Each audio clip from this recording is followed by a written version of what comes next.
Servicing or replacing the element is a pretty simple process. Inspect the service indicator. The element should only be replaced when the service indicator window is completely red. Before you start, remove the new element from its box and check to ensure that it's undamaged. Wipe the top of the housing and the engine air duct with a damp cloth to remove dust and prevent engine contamination. Then loosen the hose clamps on the engine air duct and remove the duct. Block the engine air intake with a clean cloth to prevent contamination. Release the two metal clamps securing the airbox lid. Hinge the lid downwards, then remove it and set it aside. Grip the filter element by the black handles in the centre and lift it out of the housing.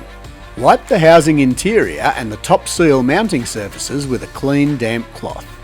Also wipe the seal surface and the inside of the lid. Inspect the wading plug in the bottom of the housing and replace it if it's damaged or missing. Insert the new element into the housing, ensuring it's correctly seated in position with the seal sitting flat and square on the housing sealing surface. Replace the lid of the housing by inserting the tabs into the bottom, then hinging it into position.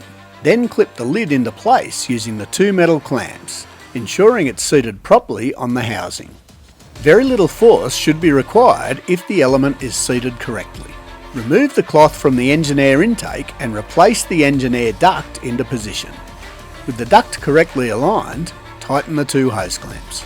Finally, reset the service indicator by pressing the button on the end.